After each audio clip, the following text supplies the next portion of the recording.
ان 48 گھنٹوں میں کیا کچھ ہوا ہے ذرا یہ میں آپ کے سامنے رکھتا ہوں. 48 گھنٹوں میں ایران نے آبِ ہرمز کو دوبارہ سے بند کر دیا.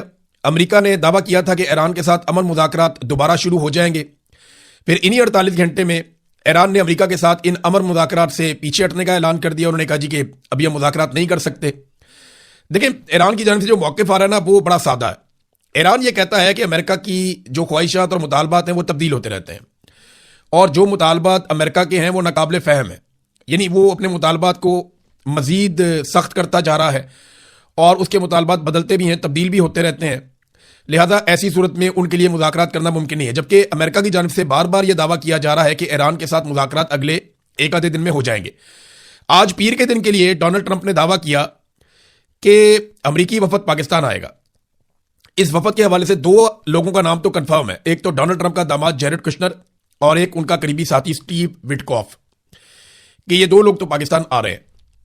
جو نائب صدر ہے امریکہ کے جے ڈی وینس, ان کے بارے میں الگ الگ اطلاعات آتی ہیں. کبھی کہا جاتا ہے کہ وہ آئیں گے پاکستان اور کبھی کہا جاتا ہے وہ نہیں آئیں گے. یہ اے بی سی نیوز کے نمائندے نے ڈونلڈ ٹرمپ سے بات کی اور بات کرنے کے بعد بتایا کہ سیکورٹی وجوہات کی بنا پر ڈونلڈ ٹرمپ نے کہا ہے کہ نائب صدر پاکستان میں نہیں جائیں گے. اچھا, پچھلی مرتبہ ویسے جو نائب صدر آئے تھے پاکستان, جب ان کا ایرانیوں کے ساتھ سامنا ہوا تو وہ کافی مشکل میں پڑ گئے تھے, اور ان کو اپنے آپ کو ریسکیو کرنے کے لیے, کیونکہ دیکھیں قابلیت کا بہت فرق تھا. میں نے آپ کو بتایا تھا ایران کا جو وفد آیا تھا وہ پوری تیاری کے ساتھ آئے تھے. ان کے پاس سینکڑوں کاغذ تھے, ہر چیز کے ثبوت اور بہت سارے ڈاکومنٹ تھے. انہوں نے عالمی قوانین اور باقی چیزوں کے اوپر ان کو دسترس تھی. اور وہ ایرانی سارے جو ہیں وہ پی ایچ ڈی کے لیول کے لوگ ہیں, جبکہ امریکن جو ہیں ان کا اتنا ایکسپیرینس نہیں تھا, یا وہ اتنا ان کا اسٹیمنا نہیں تھا مذاکرات کے حوالے سے. تو جے ڈی وینس کو بڑی مشکلات پیش آئیں. جے ڈی وینس بار بار رابطے کرتے رہے پیچھے امریکہ میں. انہوں نے لگ بھگ 1 درجن مرتبہ ڈونلڈ ٹرمپ سے رابطہ کیا اپنے آپ کو ریسکیو کرنے کے لیے, ٹائم لینے کے لیے. نیتن یاہو سے بھی رابطہ کیا. پھر ان کے پاس اتنا مینڈیٹ بھی نہیں تھا. اور ڈونلڈ ٹرمپ یہ جانتا ہے کہ جب مذاکرات کامیاب ہونے ہیں تو ان کا کریڈٹ ڈونلڈ ٹرمپ کو خود لینا ہے. وہ اس کا کریڈٹ کبھی بھی کسی اور کو نہیں دے گا. وہ کریڈٹ ہمیشہ خود لینا پسند کرے گا جتنی وہ اپنی تعریفیں کرتا ہے. وہ کہتا ہے میں عظیم نہیں ہوں, میں عظیم ترین ہوں. تو ڈونلڈ ٹرمپ کا آپ کو پتا ہے کہ جب کسی چیز کا کریڈٹ ہوگا تو وہ خود لے گا. پھر ٹرمپ نے یہ کہا کہ 24 گھنٹے کے نوٹس پر سیکورٹی کی جو سیکرٹ سروس ہے وہ مطمئن نہیں ہے, وہ کمفرٹیبل نہیں ہے کہ جے ڈی وینس کو پاکستان میں بھیجا جائے. لیکن بعد میں وائٹ ہاؤس کی جانب سے ایک اور سٹیٹمنٹ آتا ہے کہ جے ڈی وینس کو پاکستان بھیجا جائے گا. اب ابھی تک شیورٹی تو نہیں ہے, لیکن یہ وفد آ جائے گا آج کے دن میں تو پتہ چل جائے گا کہ امریکہ کی جانب سے کون کون پہنچا. ہو سکتا ہے وفد کے کچھ لوگ پہلے آ جائیں, کچھ بعد میں آ جائیں, لیکن امریکی وفد پاکستان آئے گا, یہ ڈونلڈ ٹرمپ نے اناؤنس کیا. اور 12 گھنٹوں میں اس نے 4 مرتبہ الگ الگ طرح کے اسٹیٹمنٹ دیے ہیں. کبھی ڈونلڈ ٹرمپ کے اسٹیٹمنٹ بہت جارحانہ ہوتے ہیں, کبھی بالکل وہ مطمئن ہو جاتا ہے, بڑے امید قسم کے ہوتے ہیں. تو ڈونلڈ ٹرمپ پہ دباؤ بہت بڑھ رہا ہے. اس کی ایک بڑی وجہ یہ ہے کہ امریکہ سے جتنے بھی سروے آ رہے ہیں ان میں ڈونلڈ ٹرمپ کی امریکن درگت بنا رہے ہیں. یعنی ٹرمپ کی مقبولیت 37% کی کم ترین سطح پر پہنچ گئی ہے. اتنی کم مقبولیت ڈونلڈ ٹرمپ کی پہلے کبھی نہیں تھی. یہ ایک اور سروے امریکہ سے آیا ہے, اور اس سروے کے مطابق جو 63% امریکی ہیں انہوں نے ڈونلڈ ٹرمپ کو مسترد کیا, اس کی پالیسی سے اختلاف کیا, جبکہ 37% جو ہیں وہ ڈونلڈ ٹرمپ کے فیصلوں کو درست سمجھتے ہیں. اور یہ مقبولیت کی انتہائی کم سطح ہے جہاں پہ ڈونلڈ ٹرمپ اس وقت کھڑا ہے. یہ بہت حیران کن ہے اور ڈونلڈ ٹرمپ کے لیے پریشانی کی بات ہے, اور اسی کی وجہ سے ڈونلڈ ٹرمپ کے سٹیٹمنٹ بدلتے رہتے ہیں. اب آ جائیں کہ ایران نے رد عمل کیا دیا جب یہ اٹیک کیا گیا ایرانی جہاز کے اوپر اور اس کو پکڑ لیا گیا. تو اس کے بعد ایران نے ڈرونز فائر کیے ہیں امریکی جنگی بحری جہازوں پر. اب ان سے نقصان کتنا ہوا ابھی تک اس کے بارے میں ہمارے پاس اطلاع نہیں ہے. یہ اطلاع ہمیں مل جائے گی اگلے چند گھنٹوں میں, تو یہ آپ کے ساتھ شیئر ہو جائے گی. لیکن ایران نے یہ ضرور بتایا کہ ڈرونز داغے گئے ہیں امریکی بحری جہازوں کے اوپر, اس کے نتیجے میں جو امریکہ نے ان کے ساتھ کیا. ایران کی فوج کی کمان نے آج صبح ایرانی پرچم بردار مال بردار بحری جہاز پر امریکی گولہ باری اور اسے قبضے میں لینے کے واقعے پر جوابی کارروائی کا اعلان کیا ہے. ایرانی حکام نے ناکہ بندی کے اس اقدام کو امریکی فوج کی مسلح قزاقی, یا جس کو بحری ڈکیتی کہتے ہیں آپ, وہ قرار دیا ہے. اور انہوں نے جو سٹیٹمنٹ جاری کیا اس میں یہ ہے کہ ہم جلد ہی امریکہ کی اس کارروائی کا جواب دیں گے جسے ہم مسلح بحری قزاقی قرار دیتے ہیں.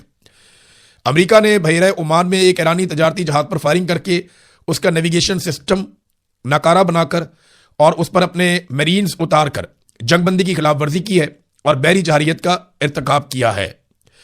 ایرانی مسلح فوج کا کہنا ہے کہ وہ امریکی افواج کے اس اقدام کا بھرپور جواب دیں گی اور اس کا بدلہ لیں گی. یہ جہاز آ کہاں سے رہا تھا یہ بھی آپ کو بتا دیتا ہوں. یہ اتنا سادہ نہیں ہے, یہ جہاز جو ہے وہ چائنا سے آ رہا تھا اور ایرانی پرچم والا جہاز تھا. اب امریکہ اس کو نہیں گزرنے دے رہا تھا، ایکچولی یہ جا ایران کی طرف رہا تھا، تو امریکن نے اس کے اوپر قبضہ کر لیا ہے۔ میں نے آپ سے کہا تھا ایک دن پہلے کہ امریکہ سے ایسی کچھ خبریں آ رہی ہیں کہ امریکن سے ایرانی جہازوں پر قبضہ کر کے کوئی فوٹیج بنائیں گے اور اس کو بتائیں گے جناب ہم نے یہ قبضہ کر لیا ہے، ہم بہت طاقتور ہیں۔ اب ایران مذاکرات کے لیے آتا ہے یا نہیں آتا، یہ ایک بڑا سوال ہے، لیکن ایک بہت بڑا دعویٰ کیا گیا ہے اسرائیلی میڈیا کی جانب سے۔ اسرائیلی میڈیا نے اپنے اہم سورسز سے کچھ دعوے کیے ہیں۔ انہوں نے کہا امریکہ اور ایران کے درمیان اس وقت زیر بحث معاہدے کا خاکہ یہ ہو سکتا ہے جس میں حتمی صورت ابھی نہیں ملی، لیکن جو چیزیں ہیں جو ہو سکتی ہیں امریکہ اور ایران کے بیچ میں اگر مذاکرات ہوتے ہیں تو وہ مندرجہ ذیل چیزیں ہیں۔ پہلی چیز جو ہے وہ ایٹمی پروگرام اور یورینیم کا معاملہ ہے۔ یورینیم کی افزودگی پر 15 سالہ معطلی ایران تسلیم کر لے گا، یہ دعویٰ کیا گیا۔ امریکہ 20 سال مانگ رہا تھا جبکہ ایران 5 سال کی بات کرتا تھا، بالآخر 15 سال پر اتفاق ہو رہا ہے۔ اس منصوبے میں یورینیم کو ایندھن میں تبدیل کرنا شامل ہے، یعنی یورینیم امریکہ کو نہیں دی جائے گی بلکہ اس کو تبدیل کر دیا جائے گا، اس کی ساکھ کو بدل دیا جائے گا، اور جب اس کی طبعی حالت بدل جائے گی تو دوبارہ سے اسے افزودہ کرنا مشکل ہو جائے گا۔ یہ سادہ عمل نہیں ہے، لیکن اس کا مطلب یہ ہے کہ یورینیم رہے گی ایران کے اندر اور ایران سے باہر نہیں جائے گی، لیکن اسرائیل کے لیے اس میں پرابلم ہے۔ پھر ایک اور جو شرط ہے وہ یہ ہے کہ جو جوہری تنصیبات ہیں ایران کی، اس معاملے میں ایک عالمی نگرانی رہے گی، وہ پہلے بھی تھی۔ میں نے آپ کو پہلے بھی یہ کہا تھا کہ ایران کے اندر ہی یورینیم جو ہے وہ اگر نگرانی میں لے لی جائے تو اس میں امریکہ اور ایران دونوں کو ایک فیس سیونگ مل جاتی ہے۔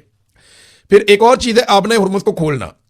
اس معاہدے کو یہ بنیادی نکات یہ دو ہی ہیں، ایک یہ کہ آبنۂ ہرمز کو کھولنا، اب یہ کن شرائط کے تحت کھلتا ہے، یہاں پہ کچھ اختلافات ہیں، اور اگر یہ اختلافات دور ہو جاتے ہیں تو معاملہ درست ہو جائے گا۔ ایک بڑی چیز جو اسرائیل کے لیے بڑی پریشان کن رہے گی وہ یہ ہے کہ اسرائیل ایران کا مکمل خاتمہ چاہتا تھا، یعنی اس کے ہتھیار ختم ہو جائیں، اس کی وہ پولیٹیکل قیادت جو اسرائیل کے خلاف ہے وہ پولیٹیکل قیادت عملی طور پہ موجود نہ رہے یا رجیم تبدیل ہو جائے، ایسے لوگ آ جائیں ایران کے اندر حکومت میں جو اسرائیل کے ساتھ تعلقات کو نارملائز کریں اور ایران کا خطرہ ختم ہو جائے۔ اب اس کے اوپر کوئی بات بنتی ہوئی دکھائی نہیں دے رہی، کیونکہ وہاں پہ جو حکومت موجود ہے وہ پہلے سے زیادہ مقبول بھی ہو چکی ہے، وہ پہلے سے زیادہ سخت بھی ہے۔ اب ڈونلڈ ٹرمپ نے 20 منٹ تک ایک صحافی سے بات کی ہے، یہ فاکس نیوز کے نمائندہ ہیں، ان سے بات کی۔ اب انہوں نے جو بتایا وہ بھی میں آپ کے سامنے رکھتا ہوں۔ انہوں نے کہا میری ڈونلڈ ٹرمپ کے ساتھ 20 منٹ طویل بات چیت ہوئی ہے۔ انہوں نے کہا کہ اگر ایران نے امن معاہدے پر دستخط نہ کیے تو پورے ملک کو اڑا دیا جائے گا، اگر ایران امن معاہدے پر دستخط نہیں کرتا تو پلوں اور پاور سٹیشنوں پر حملے کیے جائیں گے۔ یہ بھی کہا کہ ان کے خصوصی ایلچی جیرڈ کشنر اور اسٹیو ویٹکوف مذاکرات کے لیے اسلام آباد جا رہے ہیں، جو منگل کو ہوں گے اور بدھ کو بھی جاری رہ سکتے ہیں۔ ان کا کام ایک معاہدہ طے کرنا ہے۔ ڈونلڈ ٹرمپ نے اس بات پر زور دیا کہ معاہدے کی شرائط انتہائی سادہ ہیں اور یہ ایران کے لیے آخری موقع ہے۔ پھر انہوں نے کہا وہ اوباما والی غلطی نہیں دہرائیں گے، یعنی ایران کو کوئی پیسہ ویسا نہیں دیں گے، ایران کو یورینیم کے ذخائر سے دستبردار ہونا پڑے گا، یہ بھی انہوں نے کہا۔ ٹرمپ نے کہا کہ اگر ایسا نہ ہوا تو پورا ملک اڑا دیا جائے گا، اگر ایرانیوں نے معاہدے پر دستخط نہ کیے تو وہ پلوں سے اور بجلی سے محروم ہو جائیں گے، اور یہ ہم کر سکتے ہیں اور 72 گھنٹوں میں ہم یہ کر دیں گے۔ ڈونلڈ ٹرمپ نے اس قسم کی دھمکیاں لگائیں۔ دوسری طرف ایران کا جو سرکاری خبر رساں ادارہ ہے، ایجنسی ہے بلکہ تسنیم نیوز ایجنسی، اس نے ایک طویل بیان جاری کیا ہے جس میں کچھ اہم چیزیں میں آپ کے سامنے رکھتا ہوں۔ انہوں نے ایران کے اس موقف کی وضاحت کی ہے کہ امریکہ ایک طرف عوامی سطح پر مذاکرات کی آمادگی ظاہر کر رہا ہے تو دوسری طرف جنگ کی تیاریاں جاری رکھے ہوئے ہے۔ بیان میں مزید یہ کہا گیا کہ ایران اب جنگ کے پہلے مرحلے میں دکھائے گئے صبر اور تحمل کو ختم کرنے کے لیے تیار ہے تاکہ امریکہ اور اسرائیل کے ساتھ دوبارہ تصادم کی صورت میں ایران آغاز میں ہی ایسے جہنمی لمحات پیدا کرے گا جنہیں کبھی بھلایا نہیں جا سکے گا، یعنی جہنم کے ایسے دروازے کھول دے گا جنہیں کبھی کوئی نہیں بھولے گا۔ اس بیان میں واضح طور پر انتباہ دیا گیا ہے کہ اس بار باب مندب، سعودی آرامکو کی تنصیبات، سعودی عرب میں ینبع کی بندرگاہ اور متحدہ عرب امارات کا شہر فجیرہ سب اس تنازع کی زد میں آئیں گے۔ اب یہ اگر سٹیٹمنٹ اس طریقے سے ہے تو عرب ممالک کے لیے بہت پریشانی والی بات ہے، کیونکہ ایران کہہ رہا ہے کہ ہم پہلے کی طرح حملہ نہیں کریں گے، تاک کر نہیں ماریں گے، اگر ہمارے اوپر بڑا حملہ ہوگا تو ہم اس سے بڑا جواب دیں گے اور ہم یکمشت جواب دیں گے، بہت طاقت کے ساتھ جواب دیں گے۔ دیکھیں ایران کو ایک پرابلم بھی ہوتا ہے، ایران کے ذخائر کے اوپر بھی امریکہ اٹیک کرتا ہے، اسرائیل اٹیک کرتا ہے، اور ان ذخائر کو تباہ کر کے وہ بہت ساری سائٹس کو ناکام بنانے کی کوشش کرتا ہے جہاں سے میزائل یا ڈرون لانچ کیے جاتے ہیں۔ تو ایران یہ کوشش کرے گا کہ میکسیمم ڈیمیج جو ہے وہ پہلے حملے میں کرے، اور جن جن ٹارگٹس کو اس نے اچیو کرنا ہے وہ پہلے حملے میں کرے۔ اب یہ لڑائی جو ہے وہ ایک بڑی فیصلہ کن لڑائی ہو سکتی ہے، لیکن امید یہ کی جا رہی ہے اب بھی کہ پاکستان کے اندر کچھ بھی کر کے دونوں فریقین بیٹھیں اور کسی بھی نتیجے پر پہنچے اور جنگ بندی جو ہے وہ آگے بڑھ جائے۔ ناظرین، امریکی پی بی ایس نیوز کے مطابق ڈونلڈ ٹرمپ اور اس کے داماد جیرڈ کشنر کی کرپشن سے متعلق ایک سٹوری چھاپ دی گئی. جیرڈ کشنر پاکستان میں ایران سے مذاکرات کے لیے دوسری بار پہنچ رہے ہیں. ایران جنگ اور مذاکرات کے تناظر میں پی بی ایس نے یہ سٹوری کی ہے. جیرڈ کشنر امریکی نمائندہ خصوصی برائے مشرق وسطی سٹیو وٹکوف اور اس کے بیٹے زیک وٹکوف کے کاروباری پارٹنر بھی ہیں. اسی توسط سے پاکستان کے فیلڈ مارشل اور کرپٹو کے خصوصی مشیر بلال بن ثاقب بھی ان کے شراکت دار ہیں.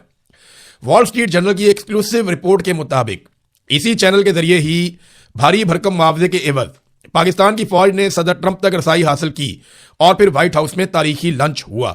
یہ ذرا سمجھ جائیں آپ کے پاکستان میں بلال بن ثاقب ہیں اور ان کا فیملی کا ایک فوجی بیک گراؤنڈ ہے اور یہ کرپٹو میں کام کرتے ہیں. ان کے تعلقات ہیں سٹیو وٹکوف کے بیٹے کے ساتھ اور ان کے تعلقات ہیں جیرڈ کشنر کے ساتھ اور یہ سارے کاروباری تعلقات ہیں اور یہ ڈونلڈ ٹرمپ کی فیملی ہے ان کے گھر تک جاتے ہیں اور یہیں سے انہوں نے تعلقات کو استعمال کرتے ہوئے اور کرپٹو کے معاملات میں بھاری انویسٹمنٹس اور پاکستان میں ان کو فیسیلیٹیٹ کرتے ہوئے ڈونلڈ ٹرمپ تک رسائی حاصل کی. جیرڈ کشنر اور سٹیو وٹکوف مل کر غزہ اور اب ایران جنگ کے تناظر میں کانٹریکٹس حاصل کر رہے ہیں. غزہ کی تعمیر نو کے معاملے پر ٹرمپ نے اپنے داماد اور بیٹوں کو اہم پروجیکٹس اور کردار دیا ہے. مبینہ طور پر جیرڈ کشنر کی دولت ٹرمپ کی دوسری مدت صدارت کے دوران یعنی جو اب چل رہی ہے $50 ملین سے $300 ملین تک پہنچ گئی ہے. اچھا اب یہ ایک پوری سٹوری ہے جس میں بتایا گیا کہ ڈونلڈ ٹرمپ کی خاندانی دولت میں اضافہ ہو رہا ہے اور یہ ان کے حکومت میں ہونے کی وجہ سے ہو رہا ہے اور ان کے بیٹے ایرک اور ڈونلڈ جونیئر اپنے کاروباری منصوبوں میں تیزی سے وسعت لا رہے ہیں. یہ افراد کروڑوں ڈالرز کما رہے ہیں جس نے اثر رسوخ کے ناجائز استعمال اور مفادات کے ٹکراؤ کے حوالے سے نئے خدشات کو جنم دیا.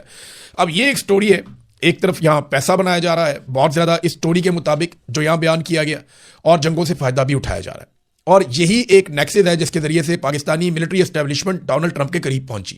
ناظرین آج کا دن بہت امپورٹنٹ ہے لیکن یہ ویلاگ ختم کرتے کرتے میں ایک سوال چھوڑ کے جا رہا ہوں کہ کیا پاکستان کو بورڈ آف پیس میں رہنا چاہیے, کیونکہ پاکستان جب بورڈ آف پیس میں گیا تھا تو پاکستانیوں کو کہا گیا تھا ہم اس لیے جا رہے ہیں کہ اب اسرائیل فلسطینیوں پر حملہ نہیں کرے گا, لیکن تب سے لے کر اب تک لگاتار حملے ہو رہے ہیں. 2492 مرتبہ خلاف ورزی کی ہے جنگ بندی کی اسرائیل نے, حماس کے اوپر فلسطینیوں پہ اٹیک کیا, خوراک کی فراہمی کو روک رکھا بار بار, 775 لوگوں کو جنگ بندی کے بعد شہید کر دیا گیا, 207 بچے ہیں, 85 خواتین ہیں اور 2171 زخمی کیے گئے ہیں جن میں زیادہ بچے اور خواتین اور بزرگ ہیں. اب اس صورتحال میں کیا پاکستان کو بورڈ آف پیس میں شامل رہنا چاہیے؟ میں نے اس پہ ایک سروے کروایا, آپ یہاں اس ویلاگ کے بعد بھی جواب دے سکتے ہیں. اب تک کے لیے اتنا ہی, اپنا خیال رکھیے گا, اپنے اس چینل کا بھی. اللہ حافظ.